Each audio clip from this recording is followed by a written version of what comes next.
बोलिए श्री कृष्ण कन्हैया लाल की जय। श्री सद्गुरु महाराज की जय। श्री प्राणनाथ प्यारे की जय। समस्त सुंदर साथ की जय। श्याम तेरे मिलने का बस प्रेम बहाना है। श्याम तेरे मिलने का बस प्रेम बहाना है। जब से प्रीत लगी दिल तेरा दीवाना है। हो जब से प्रीत लगी दिल तेरा दीवाना है। श्याम तेरे मिलने का बस प्रेम बहाना है। तुम ही मेरे माता पिता, तुम ही मेरे बंधु सखा। तुम ही मेरे माता पिता, तुम ही मेरे बंधु सखा। हो दुनिया वाले क्या जाने, हो दुनिया वाले क्या जाने, मेरा नाता पुराना है। श्याम तेरे मिलने का बस प्रेम बहाना है। जब से प्रीत लगी दिल तेरा दीवाना है। जब से तुझे देखा है, जब से तुझे पाया है। हो जब से तुझे देखा है, जब से तुझे पाया है। तू तो मेरी शम्मा प्रीतम हो, तू तो मेरी शम्मा प्रीतम। दिल तेरा परवाना है। श्याम तेरे मिलने का बस प्रेम बहाना है। जब से प्रीत लगी दिल तेरा दीवाना है। गोकुल में ढूंढा तुझे, मथुरा में ढूंढा तुझे। हो गोकुल में ढूंढा तुझे, मथुरा में ढूंढा तुझे। भक्तों के दिल में ही हो, भक्तों के दिल में तो मेरे श्याम का ठिकाना है। ओ श्याम तेरे मिलने का बस प्रेम बहाना है।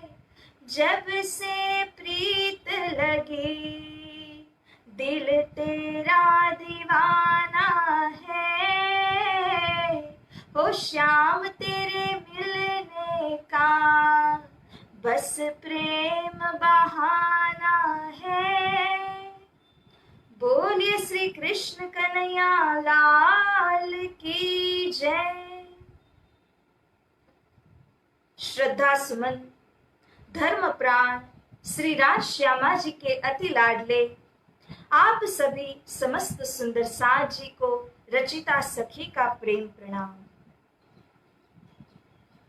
प्यारे सुंदर साथ जी, श्री वितक चर्चा रसपान जो हमने महीने दिन तक किया और उसके पश्चात जो अष्टप्रहर की सेवा का विवरण भी हमने श्रवण किया, ये सारी जो सेवाएं हैं और सारी जो वितक रस है, इन सब का एक ही मर्म है कि धनी श्री राज्य से प्रेम का नाता जोड़ना है, क्योंकि उनके साथ में मिलने का बस एक बहाना है, और वह एक बहाना उनके साथ में प्रेम को जोड़ने का बहाना है। इसी प्रेम की चर्चा को और भी आगे बढ़ाते हुए प्यारे सुंदर साथ जी श्री कृष्ण जी के प्रकटन के विषय हम आप कुछ देर तक चर्चा करते हैं। हमारे धाम धनी जो सबसे पहले इस संसार के बीच में प्रकट हुए, तब कब हुए, कहाँ हुए और किस प्रकार से इनका प्रकटन होता है और कैसे लीला वे करते हैं, इसके विषय में कुछ अल्प समय तक हम आज चर्चा करेंगे। और क्योंकि पूरे देश भर में देखा जाए तो श्री कृष्ण जन्माष्टमी के आनंद की लहर छाई हुई है। कुछ विभागों के अंदर में देखे तो आज के दिन, और कुछ विभागों के अंदर में देखे तो कल के दिन श्री कृष्ण जन्माष्टमी के महोत्सव को बड़े ही धूमधाम के साथ में मनाया जा रहा है। परंतु सुंदर साथ जी, क्योंकि हमारे तीनों पुरी धाम आने वाले रोज श्री कृष्ण जन्माष्टमी को मना रहे हैं, इसीलिए हम भी उनके साथ में होकर के कल के दिन श्री कृष्ण जी के प्राकट्य को मनाएंगे। किंतु उनके लीला को जानने के लिए उत्सुक आत्माएं इनके प्रकटन के विषय की चर्चा को अवश्य सुनते हैं। तो इसी उद्देश्य से आज हम श्री कृष्ण जी के इस प्रकटन के विषय की चर्चा, क्योंकि इसके अंदर में भी त्रिधा लीला का भेद है, तो इस भेद को समझने के हेतु हम यह जानेंगे कि हमारे धाम धनी अक्षरातीत श्री कृष्ण जी किस प्रकार और कहां पर प्रकट हुए हैं। तो सुंदर साथ जी श्री राजी महाराज के चरणों में अर्ज करते हुए हम कुछ देर तक चर्चा करेंगे। बोलिए श्री प्राणनाथ प्यारे की जय। आनंद कंदम प्रभुदेव चंद्रम व्रजे स्वरूपेण पुरापि जातम् प्रविश्य प्राप्तं प्रिय प्राणनाथं परेश पूर्णं सततं नमामि। ब्रह्म प्रिया जागरणाय जात सर्वस्वपाता भव सिन्धुत्राता विज्ञानदाता निज धर्म धाता दीनेक बंधो शरणं प्रपद्ये। दीनेक बंधो शरणं प्रपद्ये। बोलिए श्री प्राणनाथ प्यारे की जय। तो प्यारे सुंदर साथ जी, यदुवंश जो कि जिनका जो स्वभाव है वह अत्यंत प्रेममय स्वभाव है, ऐसे यदुवंश के अंदर श्री कृष्ण जी का प्राकट्य होने का, प्रादुर्भाव होने का जो कारण शास्त्रों के अंदर में बताया गया है, और इसी कारण को यदि हम तारतम्य ज्ञान के आधार पर देखते हैं तो दोनों ही रूप से यह बात स्पष्ट होती है कि हर एक वस्तु के पीछे, हर एक वो जो लीला होती है उसके पीछे जरूर कोई ना कोई कारण छिपा हुआ होता है, और जिस कारण से यहाँ पर एक लीला होती है। श्री कृष्ण जी के प्रादुर्भाव के पीछे भी फ्लैशबैक में जाकर के देखते हैं तो वहां पर कारण छिपा हुआ है। जैसे कि यहाँ पर कहा गया है कि कंस कारागृह में किए वासुदेव देव की बंद, भानेज मारे अपने ऐसा राजमद अंध। राजमद के अंदर अंध हो करके कंस ने अपनी ही बहन देवकी और उनके पति जो थे वसुदेव जी, इन दोनों को कारागृह में बंद करके कई वर्षों तक रखा, और इस प्रकार से अपने 6 भानेज को उन्होंने मार दिया था। क्योंकि जब वसुदेव और देवकी की शादी होती है और उनको बड़ी धूमधाम से विवाहित करके कंस स्वयं रथ के सारथी होकर के उनको पहुंचाने के लिए जा रहे थे, बीच रास्ते में आकाशवाणी हुई और तब कंस को बताया गया कि तुम जिस बहन को पहुंचाने के लिए जा रहे हो उन्हीं बहन के गर्भ से आने वाली 8वीं संतान के द्वारा आपका वध हो जाएगा, आपकी मृत्यु हो जाएगी। और इसीलिए यह जो कंस था वह भयभीत हो गया। उसने सोचा मैं जड़ मूल से अपनी इस बहन को ही खत्म कर दूं, तब जाकर के न तो उनके संतान होंगे और न मेरी मृत्यु ही होगी। इस प्रकार से कंस अपनी बहन देवकी के बाल खींचते हुए उसको नीचे घसीट कर लाया और पापी तो वह था ही, क्रूर ही था। उसने कुछ सोचा नहीं और अपनी बहन देवकी को मारने लगा। वसुदेव जी ने उसको रोक दिया और वे सत्यवादी थे, उनकी जुबान की अपनी कीमत थी। उन्होंने कंस को यहाँ पर समझाते हुए कहा कि हमारे जितने भी संतान होंगे उन सबको ले आकर के मैं आपके हवाले कर दूंगा, परंतु इस समय आप देवकी को क्यों मारना चाहते हैं, उनका क्या कसूर है। तो जब वसुदेव जी ने इस प्रकार से वचन दिया तब यहाँ कंस ने देवकी को छोड़ दिया, परंतु पूरी तरह से फ्रीडम नहीं देते हैं, उन्हों को कारागृह के अंदर में बंद कर दिया। इस प्रकार से यहाँ पर वसुदेव और देवकी को बंद कर दिया। राजमद के अंदर अंध हुआ है कंस और उसने और कुछ नहीं सोचा, इतने अत्याचार किए दोनों के ऊपर, उनको कारागृह में बंद कर दिया। इस प्रकार से यहाँ पर मृत्युलोक के अंदर ये घटना हुई। अब दूसरे प्रकार से अगर इस घटना को देखा जाता है तो इसका संबंध गोलोक की लीला के साथ भी है और 14 लोक की लीला के साथ भी है, और फिर इन सारी बातों का मूल संबंध अक्षरातीत श्री परम धाम की लीला के साथ में भी है। तो सुंदर साथ जी इन तीनों पहलू को हम समझने का प्रयास करते हैं कि किस प्रकार से यहाँ पर श्री कृष्ण जी के प्रकटन की लीला होती है। सर्वप्रथम अगर हम यहाँ मृत्युलोक के दृष्टिकोण से और 14 लोक के हिसाब से देखें तो जो पाप पीड़ित पृथ्वी थी उसने जाकर के देवताओं से अर्ज किया कि मेरे ऊपर पाप का बोझ बहुत ही भयंकर बढ़ चुका है।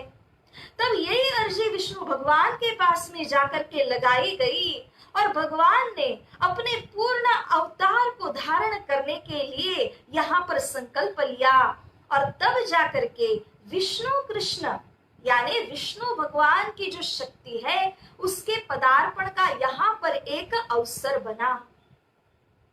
अब दूसरे प्रकार से देखा जाए तो जो गोलोक के अंदर जो लीला हुई, विरजा सखी और श्री कृष्ण जी का एकांत में प्रेम करना, राधिका जी को सुदामा के द्वारा रोक दिया जाना और तत्पश्चात जब सुदामा और राधिका जी के बीच में इस प्रकार से टकराव होता है, परस्पर श्राप दे बैठते हैं, तो राक्षस के अवतार को धारण करने की बात आ जाती है सुदामा के ऊपर में। वियोग हो जाएगा, इस प्रकार से सुदामा राधिका जी से कहते हैं। परंतु जब श्री कृष्ण जी ने इस बात को सुना तब श्री कृष्ण जी ने इन दोनों से सांत्वना देकर कहा कि मैं आप दोनों को मुक्त करने के लिए जरूर आऊंगा। तो गोलोक के अंदर ये जो प्रसंग होता है, इसी प्रसंग के कारण गोलोक से सुदामा या कंस के रूप में अवतरित होते हैं, राधिका जी का अवतरण होता है और स्वयं गोलोकीनाथ श्री कृष्ण जी की शक्ति का भी पदार्पण होता है। ये थी गोलोक के एंगल से लीला। और अब देखते हैं कि अक्षरातीत श्री परमधाम के अंदर ये क्या वार्तालाप हुआ। तो जैसा कि हमें श्री लालदास जी महाराज ने वितक के अंतर्गत बताया कि किस प्रकार से परमधाम में प्रेम संवाद हुआ, जिस प्रेम संवाद के कारण सखियों ने अक्षर भगवान के खेल को देखने की इच्छा की और इसी प्रकार अक्षर भगवान को सखियों और श्री राजी महाराज की लीला को जानने की इच्छा हुई। तो परस्पर इनकी इच्छा की पूर्ति करने के लिए श्री राजी महाराज ने अक्षर भगवान को आदेश दिया। और जब अक्षर भगवान को आदेश हुआ तब उन्होंने इस संसार की रचना की। अक्षर भगवान की दो प्रकार की सुरता कही जाती है, शुद्धा संबलिता चेती चित्त वृत्ति द्विदेर्षिणुः। शुद्ध और अशुद्ध, शुद्ध और संबल भी कहा जाता है। अब जो संबल वृत्ति है उसके द्वारा अक्षर भगवान ने इस पूरे ब्रह्मांड की रचना की। जैसा कि श्री प्राणा जी भी कहते हैं, या में महाविष्णु मन मन थे त्रिगुण, ताथे थीर चर सब उत्पन्न, या विद उपज्यो सब संसार, देख लाओ ने हमको विस्तार। तो अक्षर भगवान की जो सुरता है उसी ने विलास किया और अक्षर भगवान के मन स्वरूप आदि नारायण के द्वारा शेषशाही नारायण की पाताल लोक में उत्पत्ति होना, वहां से त्रिदेव की उत्पत्ति होना, और फिर तत्पश्चात देखा जाए तो ब्रह्मा जी जो की उत्पत्ति करता है उनके माध्यम से 84 लाख योनि थिरचर सब कुछ यहाँ पर निर्माण हुआ। अब ये क्रम परमधाम के दृष्टिकोण का है और इसी क्रम के अंदर जब 14 लोक की रचना की गई उसके अंदर में मृत्युलोक, मृत्युलोक के अंदर में जम्बू द्वीप और जम्बू द्वीप के भी अंदर में भारतवर्ष। इस भारतवर्ष के अंदर धन्य धन्य कलाया व व्रजमंडल, वह गोकुल के जिसके अंदर श्री कृष्ण जी ने लीला करी है। अब सुंदर साथ जी, हमने तीनों प्रकार के कारणों को जाना। अक्षरातीत से जो सखियों को और अक्षर भगवान को एक इच्छा हुई, गोलोक के नाथ श्री कृष्ण के पदार्पण होने का कारण, तथा वैकुंठ धाम से भगवान विष्णु के पूर्ण अवतार के होने का कारण, ये तीनों प्रकार के कारणों को जाना। लेकिन संजोग ऐसा है कि एक ही कलेवर के अंदर में ये तीनों की तीनों शक्तियों का पदार्पण होगा। तो द्वापर युग के अंदर यदुवंशियों के अंदर जब यहाँ श्री कृष्ण जी का प्रकटन होता है तब एक लीला कारागृह के अंदर में होती है, और इस लीला के अंदर में सर्वप्रथम जो दर्शन देने के लिए प्रकट हुए हैं वो है चतुर्भुजी विष्णु भगवान। सुंदर साथ जी, मूल में देखा जाए तो ये वासुदेव और देवकी ये दोनों पूर्व जन्म के अंदर बड़ी ही तपस्या करके पवित्र हुए थे और उन्होंने भगवान जी से प्रार्थना की थी कि हमें आपके चतुर्भुज स्वरूप का दर्शन कराइए। तो आने वाले जन्म के अंदर आपको दर्शन होंगे, इस प्रकार का वरदान भगवान ने दिया था। उसी वरदान की पूर्ति करने के लिए स्वयं चतुर्भुजी विष्णु भगवान यहाँ पर कारागृह में सर्वप्रथम प्रकट होते हैं। इन्हीं भगवान विष्णु ने अपनी योग माया शक्ति को भी आदेश दिया कि आप कन्या रूप में प्रकट होइए गोकुल के अंदर में, और मैं वसुदेव जी और देवकी जी के यहाँ उनके गर्भ से प्रकट होने की लीला करता हूँ। इस प्रकार का आदेश उन्होंने दिया था।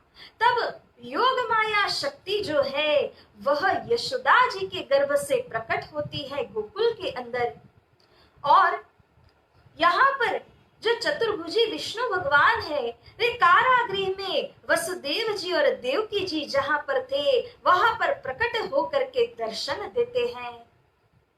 जब उन्होंने दर्शन दिया तो आगे होने वाली जो सारी लीला है उसके विषय की खबर देते हैं कि किस प्रकार से मेरे अंतर ध्यान के पश्चात आप दोनों के बीच में एक सुंदर बालक का प्रकट होगा, और उस बालक को ले जाना है आपने गोकुल के अंदर छोड़ आना है, और गोकुल से जो कन्या रूप में प्रकट हुई मेरी योग माया शक्ति है उनको ले आकर के यहाँ पर पहुंचाना है कारागृह में। तब स्वाभाविक रूप से प्रश्न उठा कि कारागृह से बाहर निकला ही कैसे जा सकता है, तब समझाते हुए कहा कि देखिए, ये सारी जो बेड़ियां है ये सब कुछ खुल जाएगा और आपके लिए रास्ता सुलभ हो जाएगा। इस प्रकार का आदेश देकर के जब चतुर्भुजे विष्णु के स्वरूप में आकर के दर्शन दिए, तब यहाँ वसुदेव जी और देवकी जी दोनों भयभीत हो गए कि इनके तेज को देखकर कंस और उसके सैनिक सतर्क हो जाएंगे और अभी ही यहाँ आ जाएंगे। परंतु चतुर्भुजी विष्णु ने उनको स्मरण कराया कि आप पूर्व जन्म के अंदर प्रश्नि सुतपा थे और आप ही ने यह वरदान मांगा था, इसीलिए मैं दर्शन दे रहा हूँ। इस प्रकार से जब लीला क्रम को समझाते हैं कि इतने में ही वहां पर एक सुंदर लीला होती है। करोड़ों सूर्यों की प्रभा से पूर्ण ऐसे परम उज्जवल प्रकाश के सहित एक सुंदर तेज पुंज वहां पर प्रकट होता है कारागृह के अंदर में। और जब यह प्रकाश का जो पुंज है वह प्रकट हुआ तो उसके अंदर इतना तेज था कि उस तेज के द्वारा यहाँ पर वसुदेव जी और देवकी दोनों ही मूर्छित हो गए, क्योंकि उस प्रकाश को वे सहन नहीं कर पाए। तो इस प्रकार से यहाँ पर वे दोनों जब मूर्छित हुए और उसी प्रकाश के पुंज में से ही एक पुरुष का प्रकटन होता है, और ये जो पुरुष है इन्हीं के लिए श्री प्राणनाथ जी कहते हैं कि ये कोई अवतारी पुरुष नहीं है। जो हर बार अवतार लेकर के आते हैं वे तो अलग ही हैं, जो चतुर्भुजी विष्णु के रूप में दर्शन दे रहे हैं, किंतु यहाँ जो प्रकाश के पुंज के रूप में आए हुए हैं ये स्वरूप अलग ही है। इनके विषय श्री प्राणनाथ जी हमें समझाते हैं।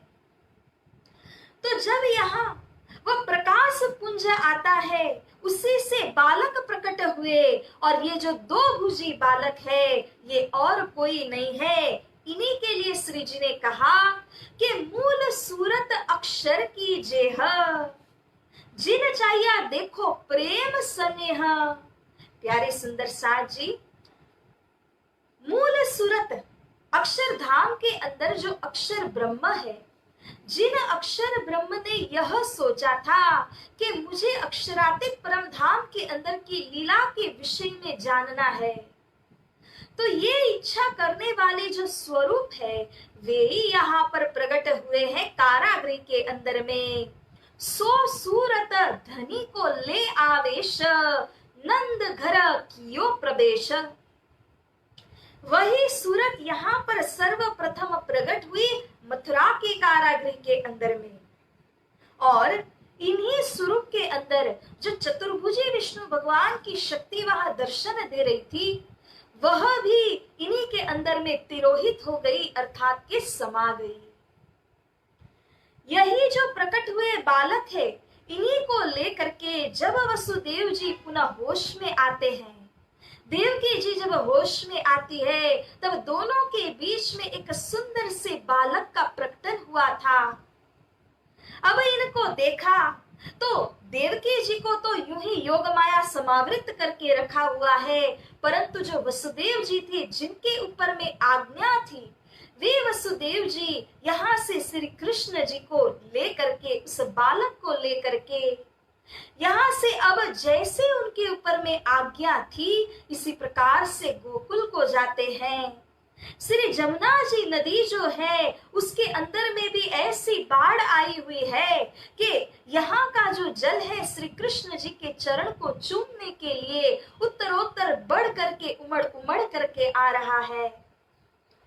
अब ऐसी परिस्थिति यहाँ श्री कृष्ण जी के प्रकटन के समय में होती है, जिसका वर्णन श्री भागवत शास्त्र के अंदर में किया हुआ है, जिसमें वे बताते हैं कि किस प्रकार से जब कोई महापुरुष जन्म लेकर के इस संसार में आते हैं अपनी लीला करने के लिए, तो प्रकृति भी उनके वशीभूत होकर के अपना श्रृंगार कर लेती है। और इसी प्रकार से जब श्री कृष्ण जी का प्रकटन होने लगा था, तब सारी जो दिशाएं हैं वो स्वच्छ निर्मल हो गई, और इस प्रकार से पृथ्वी ने अपना श्रृंगार कर लिया।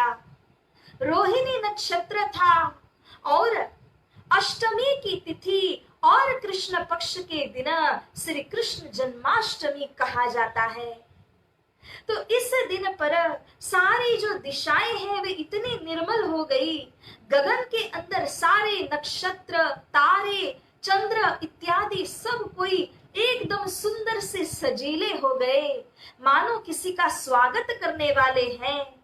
और इस प्रकार से अत्यंत सुंदर हो गया सारा भूमंडल। शहर कहे अथवा तो पुरा कहे, हीरे की खाने कहे, वे सब कोई परिपूर्ण हो गए और आनंद का एक वातावरण यहाँ पर निर्मित हो गया। इस प्रकार से सारी जो धरा है वह श्री कृष्ण में हो जाती है। और सुंदर सा जी ऐसा क्यों न होता। श्री कृष्ण जी का जब प्रकटन होने वाला है तो ये स्वरूप कोई ऐसे नहीं जो हर बार अवतार लेकर के आते हैं। कृष्ण नहीं अवतारी साधो, कृष्ण नहीं अवतारी।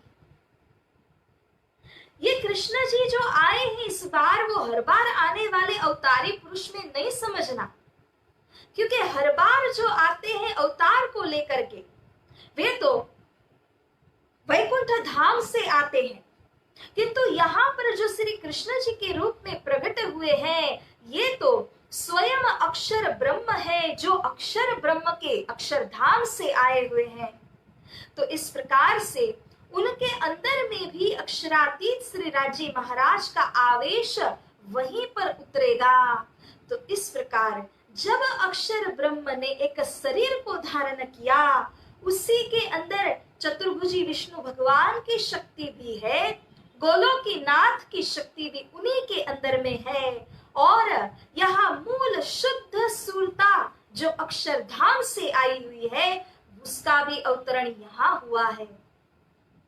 इसी एक कलेवर, एक के शरीर के अंदर में सारी शक्तियों का समूह हो जाएगा, जब अंतिम अक्षरातीत श्री कृष्ण जी की श्री राज्य की शक्ति भी उसी कलेवर के अंदर में प्रवेश होगी। तो सुंदर सा जी, अब तक हमने जिस प्रकार से सुना कि यहाँ जो श्री कृष्ण जी का पदार्पण हुआ है इसके अंदर कोई अवतारी शक्ति नहीं, ये तो अक्षर ब्रह्म की शक्ति है। जब इन स्वरूप को वसुदेव जी गोलोक में गोकुल में पहुंचा देते हैं, तब उनके अंदर में सुबह 9 बजे नवमी के दिन अक्षरातीत परम धाम से श्री राजी महाराज की शक्ति का भी पदार्पण होता है। और जब श्री कृष्ण जी के अंदर वह शक्ति का पदार्पण हुआ, उसी के साथ साथ सखियों की शक्तियां भी उतरने लगती है। इसीलिए श्री जी यहाँ कहते हैं कि वसुदेव गोकुल ले चले ताई न कहिए अवतार, ए तो नहीं इन हद का अखंड लीला है पार। हे मेरे प्यारे सुंदर साथ जी, कारागृह से जिनको गोकुल के अंदर में पहुंचाया गया उसको भी अवतारी पुरुष न कहिए, क्योंकि अवतार उनको कहा जाता है जो बारंबार इस धरा के ऊपर आके कार्य करते हैं। परंतु अक्षर ब्रह्म कहे अथवा तो अक्षरातीत श्री राजी महाराज की शक्ति कहे, यह तो कार्य कारण वश ब्रह्म आत्माओं के लिए अवतरित हुई है, अन्य संसार के लिए नहीं। तो इस प्रकार से व्रज की भूमि को, व्रज के अंदर लीला करने वाले स्वरूप श्री कृष्ण जी की स्तुति करने के लिए ब्रह्मा जी भी प्रकट हुए थे। ब्रह्मा जी आकर के गर्भ स्तुति करते हैं, और जब वे श्री कृष्ण जी को देखते नहीं, उसी समय में आकर के नारद जी के कहने से उन्होंने गर्भ स्तुति की। सत्य व्रतम सत्य परम त्रिसत्यम, सत्यस्य योनिम निहितम च सत्ये, सत्यस्य सत्यामृतम सत्य नेत्रम, सत्यात्मकम त्वाम शरणम प्रपन्नाः। जिनका स्वरूप त्रिकाल सत्य है, जो सत्य से भी परे है, अर्थात के जिनको परम सत्य कहा गया है, ऐसे तीनों काल के अंदर जो सत्य है, ऐसे पूर्ण ब्रह्म परमात्मा स्वरूप की मैं स्तुति कर रहा हूं। इस प्रकार से ब्रह्मा जी ने आकर के गर्भ स्तुति भी की थी। और अब यहाँ से जब गोकुल में ले जाते हैं, वहां पर अक्षरातीत श्री राजी महाराज की शक्ति का पदार्पण होता है। तो ये क्रम से हमने देखा कि तीनों शक्तियों का प्रवेश किस प्रकार श्री कृष्ण जी के कलेवर के अंदर में हुआ। अब प्यारे सुंदर साथ जी, आने वाले रोज जब जन्माष्टमी के लिए तीनोंपुरी धाम के अंदर वहां पर भजन कीर्तन और धूम मचेगी, उसी के साथ हम भी इसी निर्धारित समय के अंदर में हम श्री कृष्ण जी की यह सुंदर जो कृष्ण लीला है उसी को स्मरण करते हुए योग मायानो देह धरीने श्री कृष्ण जी थया तैयार, इसी प्रकरण को अपने आधार में रख करके इस वाणी चर्चा को यूं ही हम आगे बढ़ाएंगे। तो इस प्रकार से सुंदर साथ जी, आज के लिए हम इस चर्चा को यहीं पर विराम देते हैं और जैसा धनी जी की आज्ञा है इसी प्रकार से संजमे संजमे घुटानुघूट करके इस वाणी को रसास्वादन हम करते रहें, ताकि हमारी यह जो आत्म है उसे सदैव वाणी रस का पान होता रहे और इसी वाणी के अंदर वह हर हमेशा ओतप्रोत रहे। क्योंकि सुंदर साथ जी, जो इस वाणी के महासागर के अंदर में डूब जाता है वही संसार सागर से बच जाता है। इसी उद्देश्य से हमारे हृदय को सदैव वाणी के साथ में जोड़े रखने के लिए हम यह बीड़ा उठा रहे हैं कि 4:30 से लेकर के 5 बजे के अल्प समय के अंदर श्री कृष्ण जी की और श्रीमुख वाणी की यह जो चर्चा है उसे हम नित्य प्रति करेंगे। तो प्यारे सुंदर साथ जी, इसी के साथ आज की इस चर्चा को विराम देते हैं और आप सभी सुंदर साथ जी जिन्होंने कल के पूर्णाहुति के सुअवसर पर अपनी तरफ से जो भी दक्षिणा कहे अथवा जो भी सेवा कहे आपने जो मुझे प्रदान किया, जो श्री राजी के कार्य में लगाया, तो मैं धनी जी के चरणों में प्रार्थना करती हूँ कि आपको सदैव बरकत प्रदान करें और श्री राजी महाराज की कृपा सदैव आप सभी के ऊपर में बनी रहे। और हृदय से खूब खूब आभार प्रकट करते हुए आप सभी सुंदर साथ जी को मैं कोटि कोटि प्रणाम करती हूँ। तो सुंदर साथ जी अंतिम 2 मिनट लेकर के एक सुंदर सा भजन बोलते हुए आज के इस सेशन को हम यहाँ विराम देंगे। मोहन से दिल क्यों लगाया है, मोहन से दिल क्यों लगाया है, ये मैं जानूं या वो जाने, छलिया से दिल क्यों लगाया है, ये मैं जानूं या वो जाने, ये मैं जानूं या वो जाने, ये मैं जानूं या वो जाने, छलिया से दिल क्यों लगाया है, ये मैं जानूं या वो जाने। हर बात निराली है उसकी, हर बात में है एक टेढ़ापन, हर बात निराली है उसकी, हर बात में है एक टेढ़ापन, टेढ़े पर दिल क्यों आया है, टेढ़े पर दिल क्यों आया है, ये मैं जानूं या वो जाने, मोहन से दिल क्यों लगाया है, ये मैं जानूं या वो जाने। जितना जग ने, जितना दिल ने तुझे याद किया, उतना जग ने बदनाम किया, जितना दिल ने तुझे याद किया, उतना जग ने बदनाम किया, बदनामी का फल क्या पाया है, बदनामी का फल क्या पाया है, ये मैं जानूं या वो जाने मोहन से दिल क्यों लगाया है, ये मैं जानूं या वो जाने। बोलिए श्री कृष्ण कन्हैया लाल की जय, श्री सद्गुरु महाराज की जय, श्री प्राणनाथ प्यारे की जय, समस्त सुंदर साथ की जय। प्रणाम सुंदर साथ जी।